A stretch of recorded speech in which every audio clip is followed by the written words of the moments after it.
Take a break from your busy schedule and join Harold Sala for Guidelines, a 5-minute commentary on living. You can make 3 wishes, goes the old story of the genie and his jug. If you could fulfill 3 desires, what would they be? Fame, fortune, and power? Or what? When he wrote to friends at Philippi, a colony in northern Greece where he had established a church, Paul said that he had 3 desires, much different ones from those which I suspect we would have written about. First, he said that he wanted to know Christ in a meaningful and completely fulfilling relationship. He then added that he wanted to know the power of his resurrection and the fellowship of his sufferings.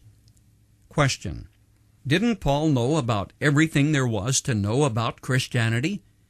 After all, he was a first-hand witness to the dynamic growth of the church. He saw the explosion which had changed the world. He lived through church history as this ragged band of poorly educated, low-class disciples exploded numerically and spiritually with a dynamism which Rome's power couldn't stop. Yet what Paul wanted to experience, the power of his resurrection, is something which he, as well as we, have to encounter just one-on-one. It's a truth which is personal and experiential, not theoretical or intellectual. The power of the resurrection is the drive shaft of the church's existence, and the certitude for every believer that the future is real, not just make-believe, false hope, or pie in the sky. Christmas is wonderful, but it's Easter that guarantees the credibility of everything Jesus said and did. Like what? Like this statement, for example. Jesus said, "I am the resurrection and the life. He who believes in me will live even though he dies." And I tell you the truth, he who believes has everlasting life. There are many things which Jesus said which are meaningful only because he rose personally and physically from the grave.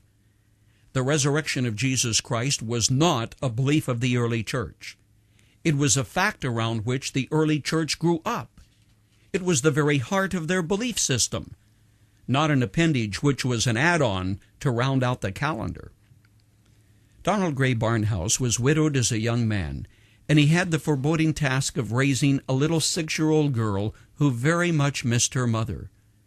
Of course he struggled with the loss personally, but what was more difficult was how to explain why a loving God should take her mother to be with him.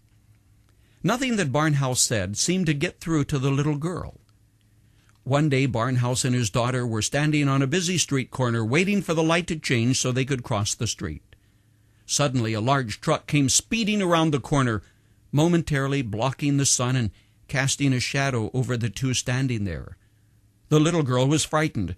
Her daddy picked her up in his arms and began to comfort her. In an instant, a truth crystallized in his thinking. "When you saw the truck, it scared you," he began. "But let me ask you," he continued, "had you rather been struck by the truck or the shadow of the truck?" Of course, the little girl replied, "The shadow." "When your mother died," said the father, "she was hit by the shadow of death because Jesus was hit by the truck, death itself."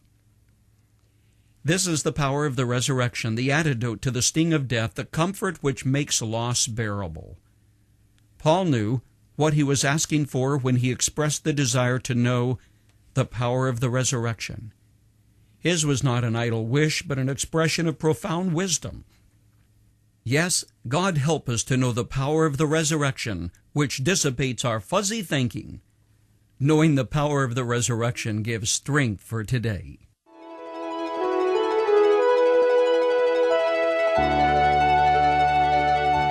You've just heard Dr. Harold Sala with Guidelines, a 5-minute commentary on living.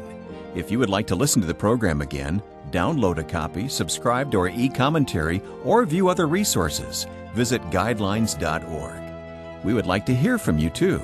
You can email us at info@guidelines.org.